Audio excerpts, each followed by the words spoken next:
નમસ્કાર મિત્રો, આજે આપણે સંબંધ અને વિધેયની અંદર સ્વાધ્યાય 1.1 અને કેટલાક બાકી એક્ઝામ્પલ આજે ગણીશું. એમાં પહેલો એક્ઝામ્પલ જે છે મિત્રો, a બરાબર ગણમાં x belongs to z 0 less than or equal to x less than or equal to 12. આવો કોઈ a ગણ આપેલો છે. r એ કોઈ સંબંધ છે એ પદનો. આ સંબંધ કેવો આપે છે કે એવી ક્રમિકતા જોડે લેવાની છે કે જેનો માનાંક એ 4 નો ગુણક છે અથવા 4 નો ગુણિત છે. તો એવો કોઈ સંબંધ એ પદનો સંબંધ એ સામ્ય સંબંધ હોય તો એક સાથે સંબંધ ધરાવતા ઘટકોનો ગણ શોધવાનો છે. સામ્ય સંબંધ એટલે મેં મિત્રો કીધું કે ત્રણેય સંબંધનું પાલન કરતો હોય. સ્વવાચક, સમિત અને પારંપરિક ત્રણેય સંબંધનું પાલન કરે એને સામ્ય સંબંધ કહેવાય. અને સામ્ય સંબંધ હોય તો જ એના ગણ એના બધા જ ઘટકોને અનુરૂપ સામ્ય સંબંધ ધરાવતા કોઈ ગણો તમને મળે. રાઈટ? એ પણ આજે આપણે શોધીશું. પહેલા તો a બરાબર ઘટકો લેવાના છે 0 થી 12 સુધીના. રાઈટ? હવે સંબંધ આપે છે r બરાબર એવી ક્રમિકતા જોડો કે જેનો તફાવત એ 4 નો ગુણક છે. ધારો કે દરેક a belongs to a માટે એટલે કે 0 થી લઈને 12 સુધીના બધા જ ઘટકો માટે મિત્રો શું હું a belongs to r સ્વવાચક સંબંધ કહેવાય? તો a એટલે કે પોતાની સાથેનો સંબંધ. તો 1 નો 1 સાથે 1 1 એ 4 નો ગુણક છે. હા, તો 1 1 એ 0 આવવાનું મિત્રો. 2 2 પણ 0 આવવાનો, 3 3 પણ 0 આવવાનો, 12 પણ 0 આવવાનો. એ 4 નો ગુણક જ થવાના. એટલે દરેક a belongs to r સ્વવાચક છે મિત્રો. કારણ a belongs to r implies શું થશે? a minus a બરાબર 0 એ 4 નો ગુણિત છે અથવા 4 નો ગુણક છે. બસ, પછી બધા ઘટકો દર્શાવવાની જરૂર નથી મિત્રો. a minus a પોતાની સાથેનો તફાવત લેવામાં આવશે મિત્રો એટલે કે 0 જ આવવાનો છે. એટલે 4 નો ગુણિત છે એટલે કે સ્વવાચક છે. ત્યાર પછી સમિત સંબંધ છે. તો ab belongs to r તો ba belongs to r થાય. તો ab belongs to r એટલે કે શું આપ્યું છે? a minus b એ 4 નો ગુણક છે. a minus b એ 4 નો ગુણક હોય તો b minus a નો તફાવત મિત્રો ધન તફાવત લેવામાં આવે તો એ પણ શું થાય? 4 નો ગુણક જ થાય. એટલે મિત્રો ba belongs to r પણ કહી શકાય. એટલે કે ba belongs to r છે એટલે કે સમિત છે. a અને b નો ધન તફાવત જો 4 નો ગુણક હોય તો b minus a નો ધન તફાવત 4 નો ગુણક છે મિત્રો. એટલે કે ab belongs to r હોય તો ba belongs to r મળે જ. 1 ઓછા 5 કરો કે 5 ઓછા 1 કરો એ 4 નો ગુણક કહેવાય મિત્રો. રાઈટ? ત્યાર પછી પારંપરિક સંબંધ છે. પારંપરિક સંબંધ હોવા માટે આપણે એવી જોડ લેવાની કે ab belongs to r bc belongs to r તો ac belongs to r થવા જોઈએ.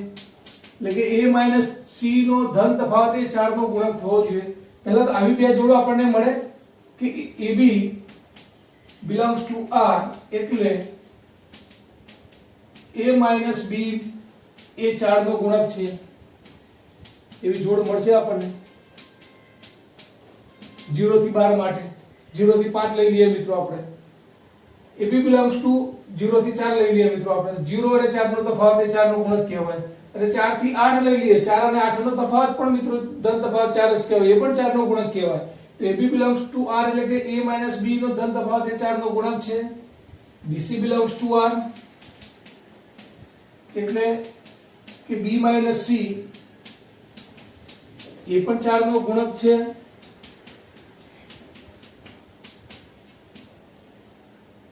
a minus b 4 નો ગુણક હોય એટલે કે એવું લખી શકાય મિત્રો કે a minus b બરાબર 4m. b minus c એ 4 નો ગુણક હોય તો મિત્રો એવું લખી શકાય 4 નો ગુણકમાં એટલે 4 વડે વિભાજ્ય કહી શકાય. તો હવે a minus b નો ધન તફાવત વત્તા b minus c નો ધન તફાવત બરાબર શું લખાય મિત્રો? તો a minus b plus b plus c લખી શકાય, b માઇનસ c લખી શકાય. therefore a minus c. હવે આના બરાબર તો શું હતા મિત્રો? આના બરાબર 4m બરાબર 4n એટલે કે 4m પ્લસ n. તો 4m પ્લસ n ધારો કે કોઈ p છે મિત્રો, એટલે કે 4 ના ગુણકમાં તો કહી શકાય કે નહીં. તો આમ a minus b plus b minus c બરાબર a માઇનસ c નો ધન તફાવત લઈ શકાય. હવે આ બંનેનો સરવાળો કરો તમે મિત્રો, 4m વત્તા 4n, 4 કોમન કાઢવાથી m પ્લસ n એ કોઈ પણ સંખ્યા હોઈ શકે મિત્રો, પરંતુ m પ્લસ n બરાબર જો કોઈ p લેવામાં આવે તો 4p એટલે p ના ગુણકમાં 4 છે મિત્રો, એવું કહી શકાય. માટે પારંપરિક પણ છે તો ત્રણેય સંબંધનું પાલન કરે છે મિત્રો અહીંયા. માટે આપેલ સંબંધ એ સામ્ય સંબંધ છે. હવે જરૂરી છે કે એક સાથે સંબંધ ધરાવતો આપણે ઘટકોનો ગણ શોધવાનો છે. તો એના માટે કયા ઘટકો લઈ શકાય? એક સાથે સંબંધ ધરાવતા હોય એવા સામ્ય સંબંધો. અહીંયા મિત્રો કે દરેક ઘટક સાથે સામ્ય ધરાવતા સંબંધો મળી શકે. 0 થી લઈને 12 સુધીના દરેક ઘટક સાથે સામ્ય સંબંધ મળી શકે. ધારો કે તમને 0 સાથે સામ્ય સંબંધ ધરાવતો ગણ લેવો હોય તો તમારે શું કરવું પડે? 0 અને અહીંયા એવી કઈ કિંમત મૂકીએ કે 4 નો ગુણક હોય તો 0 સાથે લઈએ તો 0 સાથે શું હોવું જોઈએ મિત્રો? 4. પછી 0 સાથે 8, 0 સાથે 12. તો આ 0 સાથે સામ્ય ધરાવતો સંબંધ કહેવાય. એક સાથે સામ્ય ધરાવતો સંબંધની વાત કરતા હોઈએ મિત્રો ત્યારે શું લઈ શકાય? એક સાથે એવો કયો સંબંધ લેવામાં આવે? 1 ઓછા 5 કરવામાં આવે મિત્રો, એટલે કે 5. તો 1 ઓછા 5 એટલે કે 4 ધન તફાવત છે, એટલે કે 4 નો ગુણક કહી શકાય. ત્યાર પછી 9, 1 અને 9 નો તફાવત ધન તફાવત 8 થાય મિત્રો, એ પણ 4 નો ગુણક કહી શકાય. ત્યાર પછી મિત્રો 13 તો અહીંયા આવે જ નહીં, અને પોતે 1 પણ આવશે મિત્રો. 1 અને 1 નો તફાવત આપણે લેવામાં આવે તો 0 થાય, એ પણ 4 નો ગુણક કહી શકાય. આમ એક સાથે સામ્ય ધરાવતા સંબંધો માટે કયા કહી શકાય? 1, 5, 9. 0 માટે 4, 8, 12. એ રીતના 2 માટે 2 પોતે પણ આવશે. ત્યાર પછી 6 આવશે.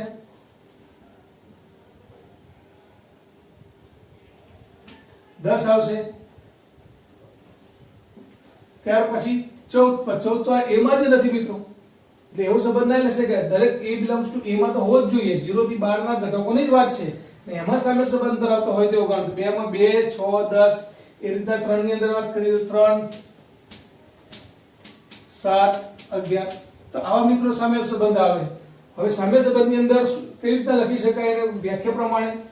તો મિત્રો એવો સામે સંબંધ x, કોઈ ઘટકનો સામે સંબંધ ધારો કે x છે તો x ને સામે સંબંધ માટે બ્રેકેટમાં આ રીતે લખવામાં આવે છે બરાબર એવો ગણ કે જ્યાં x belongs to a, એ જે ઘટક મળશે ને સામે સંબંધ એ એમાં જ હશે મિત્રો. અને x રિલેશન તો 1 સાથે લેવાનું છે, તો x રિલેશન 1, રાઈટ. તો એવો x belongs to a તમને મળે મિત્રો કે જે x રિલેશન 1 એટલે x નો 1 સાથે સામ્ય સંબંધ, એટલે કે therefore બરાબર શું લખી શકાય? 1, 5, 9. તો આ રીતના 2 નો કીધું હોય તો પણ મળે, 3 નો પણ કીધું હોય તો પણ મળે, દરેક 12 સુધીના ઘટકો માટે મળે. આ સામ્ય સંબંધો મિત્રો એવું કહી શકાય કાં તો સમાન હોય કાં તો દરેકનો છેદગણ આનો છેદગણ લેવામાં આવે ને મિત્રો તો ખાલી ગણ થાય. એટલે સામ્ય સંબંધો કાં તો સમાન હશે કાં તો એનો છેદગણ હશે તો ખાલી ગણ હશે, જેને સામ્ય સંબંધ કહેવાય. ત્યાર પછીનો પ્રશ્ન છે કે એ કોઈ સમતલમાં આવેલા બિંદુનો ગણ છે. આ એવો સંબંધ આપ્યો છે કે p અને q બે બિંદુઓ હોય તો ઉગમ બિંદુથી p નું અંતર અને ઉગમ બિંદુથી q ના અંતર જેટલું છે, એટલે કે સમાન અંતર છે. o થી p, o એટલે ઉગમ બિંદુ લઈએ મિત્રો, તો o થી p અને o થી q નું અંતર સરખું છે. આવો કોઈ સંબંધ આપ્યો છે તો આ સંબંધ એ સામ્ય સંબંધ છે એ ચેક કરવાનું છે, એટલે કે ત્રણ સંબંધનું પાલન કરે છે. સ્વવાચક, સમિત, પારંપરિક છે કે નહીં એ જોવાનું છે. તો ફરીથી સામ્ય સંબંધ માટે પહેલો જોઈએ આપણે સ્વવાચક સંબંધ જોઈએ. સ્વવાચક સંબંધ,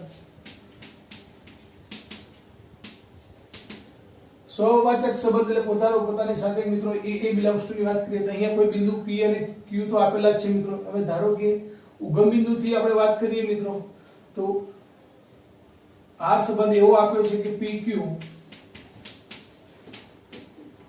બરાબર ઉગમ બિંદુથી p નું અંતર એટલે કે op માનક એટલા માટે કે અંતર મિત્રો ક્યારે ઋણ ના હોય એટલે ઉગમ બિંદુ અહીંયા o લઈએ છે, op બરાબર oq. આવો સંબંધ તમને આપ્યો છે મિત્રો.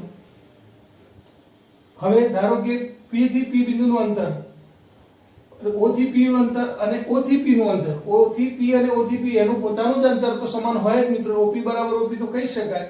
માટે R બરાબર, ધારો કે PP ની વાત કરીએ આપણે સ્વવાચક માટે એ જેમ એ રીતે કોઈ P બિંદુ P બિંદુ, તો OP બરાબર OP તો થાય જ.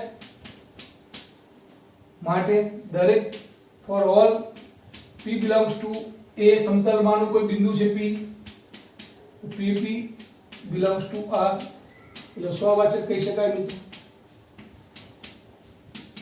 એ જ રીતના કોઈ PQ belongs to R હોય મિત્રો, કોઈ PQ belongs to R તો OP બરાબર OQ લખાય. તો શું R બરાબર QP આપેલ હોય તો OQ બરાબર OP ના લખી શકાય? જો OP બરાબર OQ તો OQ બરાબર OP એ પણ લખી શકાય. માત્ર PQ જો belongs to R માં હોય એટલે કે PQ belongs to R તો Q અને P નું અંતર એટલું જ થાય મિત્રો. ઉગમ બિંદુ P નું અંતર એ ઉગમ બિંદુના Q ના અંતર જેટલું છે, તો ઉગમ બિંદુ Q થી અંતર એ ઉગમ બિંદુ P થી અંતર સમાન જ હશે. એટલે PQ belongs to R હોય તો QP belongs to પણ R થાય જ. માટે સમિત છે. તે જ રીતના મિત્રો ત્રીજો સંબંધ પરંપરિત સંબંધ માટે શું કહી શકાય કે ધારો કે PQ O થી P નું અંતર, O થી P નું અંતર એટલે કે મિત્રો OP બરાબર OQ એટલે PQ belongs to R. ધારો કે Q S અથવા QT belongs to R થાય એવી કોઈ જોડ લઈએ મિત્રો. એનો અર્થ OQ બરાબર OT છે. તો શું P અને T વચ્ચેનો સંબંધ જે છે મિત્રો શું થશે? જો OP બરાબર OQ અંતર હોય, OQ બરાબર OT અંતર હોય તો OP અને OT વચ્ચેનું અંતર સમાન છે એવું કહી શકાય. OP બરાબર OT એટલે ધ્યાન શું લખી શકાય મિત્રો? PT belongs to R થાય આપણે આપેલ સંબંધ પ્રમાણે. તો આમ મિત્રો PT belongs to R એટલે કે PQ belongs to R, QT belongs to R, PQ belongs to R, QT belongs to R. તો શું મળ્યું આપણને? PT belongs to R. આમ આપેલ સંબંધ પારંપરિક છે. તેથી મિત્રો આપેલ સંબંધ એ પરનો સામ્ય સંબંધ કહી શકાય.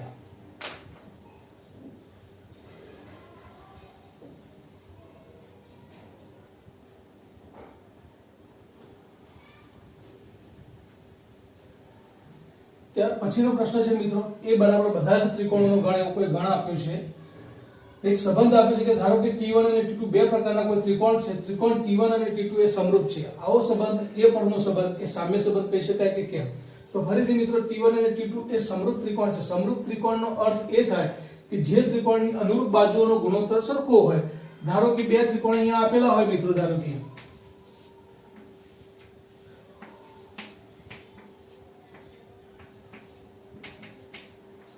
તો આની અનુરૂપ બાજુનો ગુણોત્તર એટલે કે AB છેદમાં DE, BC ભાગ્યા EF અને AC ભાગ્યા DF. આમ અનુરૂપ બાજુઓનો ગુણોત્તર સરખો થતો હોય મિત્રો તેને સમરૂપ ત્રિકોણ કહેવાય. આવો એક સંબંધ તમને આપ્યો છે કે સમરૂપ ત્રિકોણો છે T1 અને T2. તો શું એ સ્વવાચક સંબંધ કહી શકાય? સ્વવાચક સંબંધ માટે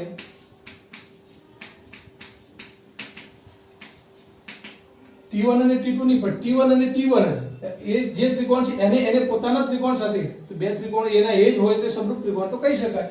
તો T1 માટે મિત્રો એટલે ત્રિકોણ T1 પોતાને સમરૂપ છે.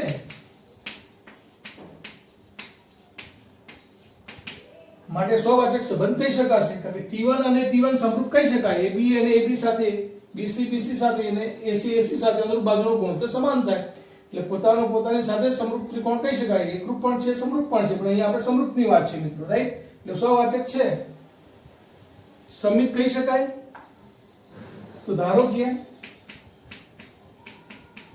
T1 T2 એવો કોઈ સંબંધ R માં આપેલો છે મિત્રો કે T1 અને T2 કેવા છે?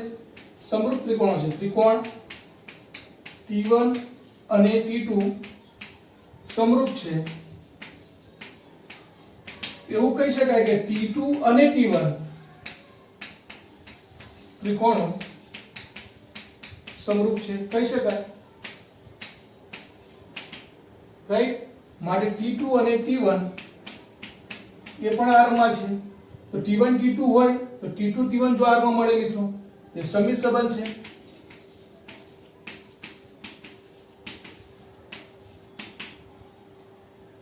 ત્યાર પછી જે વાત પારંપરિક સંબંધ છે, તો પારંપરિક સંબંધ માટે મિત્રો આપણે T1 T2 belongs to R લઈશું અને પછી કોઈ T2 T3 belongs to R લઈશું. એટલે કે T1 અને T2 સમરૂપ ત્રિકોણો છે.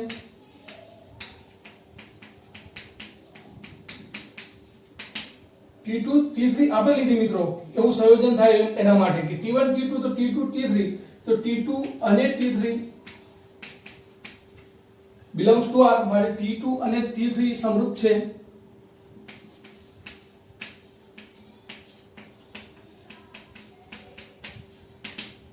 તો T1 એ T2 ને સમરૂપ છે, T2 એ T3 ને સમરૂપ છે, તો T1 અને T3 એ સમરૂપ ત્રિકોણ કહી શકાય.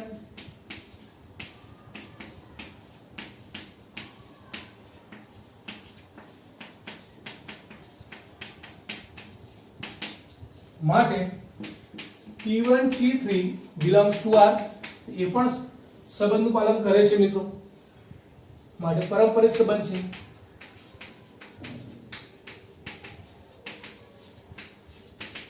આમ ત્રણેય સંબંધ સ્વવાચક, સમિત અને પારંપરિક સંબંધનું પાલન કરતા હોવાથી આપેલ જે સંબંધ છે એ સામ્ય સંબંધ છે મિત્રો. ત્યાર પછી આમાં જ એક પ્રશ્ન પૂછ્યો હતો એ પણ આપણે જોઈ લઈએ.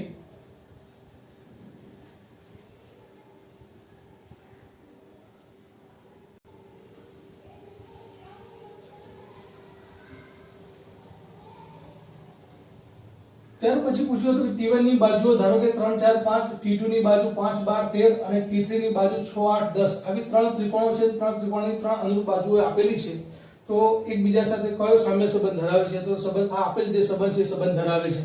તો ત્રિકોણ T1 અને T2 સમરૂપ ત્યારે જ કહી શકાય કે જે બે ત્રિકોણની બાજુઓના ગુણોત્તરો કેવા હોવા જોઈએ મિત્રો? સરખા હોવા જોઈએ.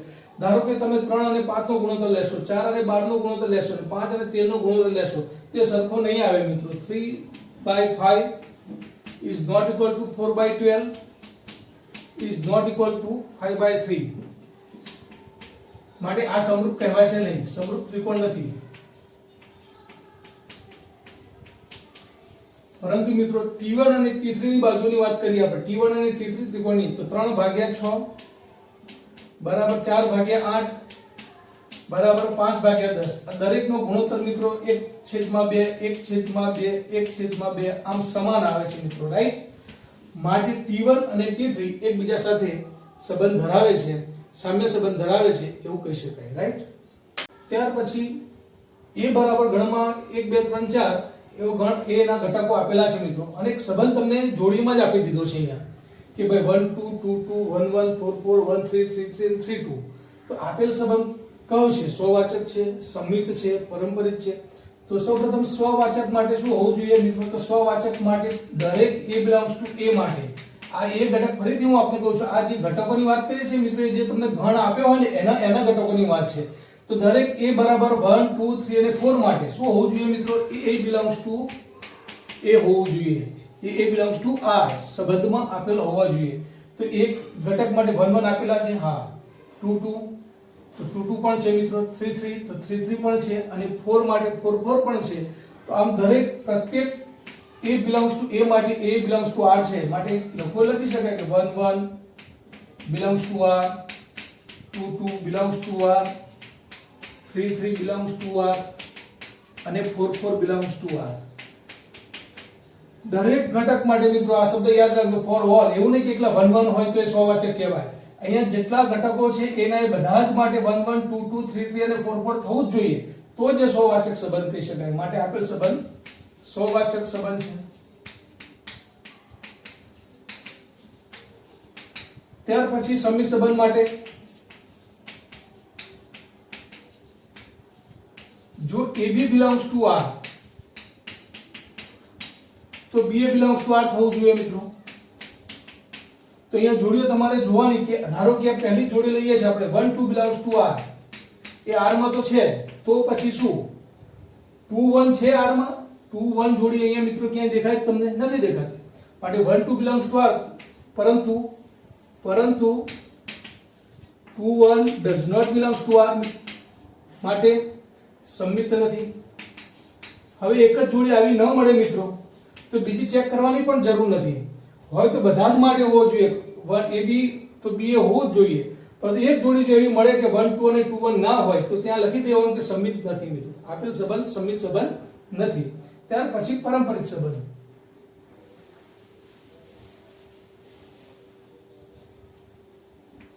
પારંપરિક સંબંધ માટે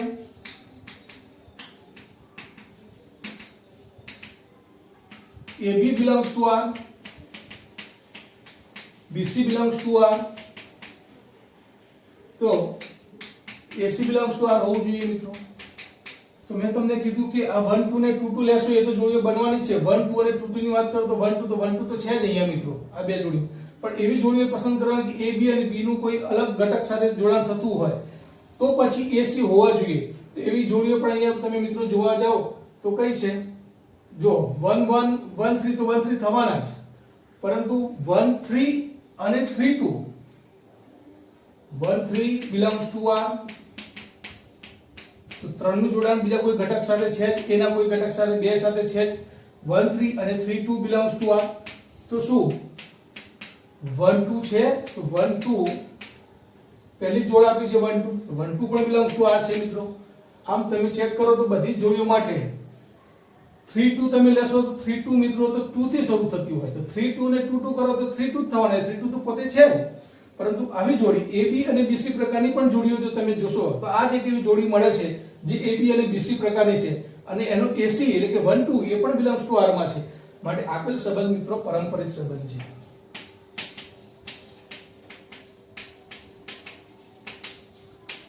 તો આ રીતના મિત્રો પ્રશ્નની અંદર MCQ માં પણ આ રીતના પૂછાતા હોય છે કે આવો એક પ્રશ્ન આપ્યો હોય ને એમાં 3 ઓપ્શન આપેલા હોય, 4 ઓપ્શન આપેલા હોય તમને કે સમિત છે, સોવાચક છે, ઘણી વાર સમિત હોય, સોવાચક હોય તો પારંપરિક નથી, એ રીતના મિત્રો ગમે તે પ્રકારના વિકલ્પો આપેલા હોય, પરંતુ આપણે સમજીને જો આ ઉકેલ લાવીશું તો આપણને દરેક પ્રશ્નનો જવાબ આવશે કે આમાં સોવાચક છે, સમિત નથી અને પારંપરિક સંબંધ છે, રાઈટ।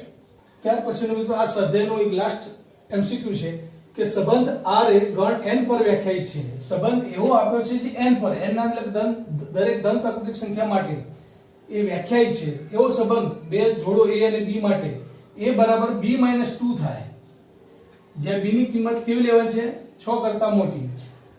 પ્રાકૃતિક સંખ્યાનો ગણ તો આપ્યો છે પણ એક શરત બીજી પણ મૂકી છે કે B ની કિંમત 6 કરતા મોટી હોય અને સંબંધ A બરાબર B - 2 હોય એવા સંબંધ માટે આપેલ પૈકી જોડો પૈકી કઈ આ સંબંધનું પાલન કરે છે। તો પહેલી જોડ જે છે મિત્રો 2 4 belongs to R। હવે અહીંયા A બરાબર B - 2 એનો અર્થ એવો થયો મિત્રો AB belongs to R આપ્યા છે અને સંબંધ જે આપ્યો છે A બરાબર B - 2 therefore A - B બરાબર -2 કહી શકાય। આપેલ જે સંબંધ છે એના ઉપરથી B આ બાજુ આવેલ A - B બરાબર -2, A અને B ના ઘટકો તમારે એવા પસંદ કરવાના છે કે મિત્રો -2 હોય, પરંતુ B ની કિંમત જે છે મિત્રો B ની કિંમત એ તમારું જે છે મિત્રો 6 કરતા મોટી કિંમત આપેલી છે, રાઈટ। તો અહીંયા તમે જોઈ શકો છો કે 2 અને 4 નો તફાવત લેવામાં આવે મિત્રો, તો અહીંયા B ની કિંમત તો 6 કરતા મોટી લેવાની છે, અહીંયા B ની કિંમત તો 4 છે એટલે આ તો મિત્રો આવે જ નહીં, કારણ કે કન્ડિશન એક બીજી વધારે નહીં આપી છે તમને કે B ની કિંમત 6 કરતા મોટી લેવાની છે। ત્યાર પછી B ની કિંમત અહીંયા 5 છે એટલે એ પણ ના આવે।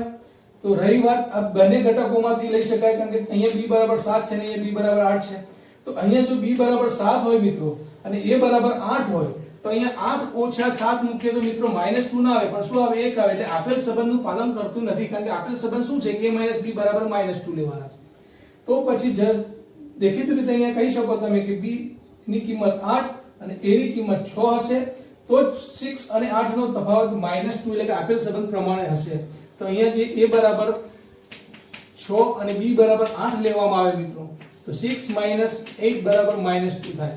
માટે આપેલ જોડી 6 8 એ આપેલ સંબંધનું પાલન કરે છે.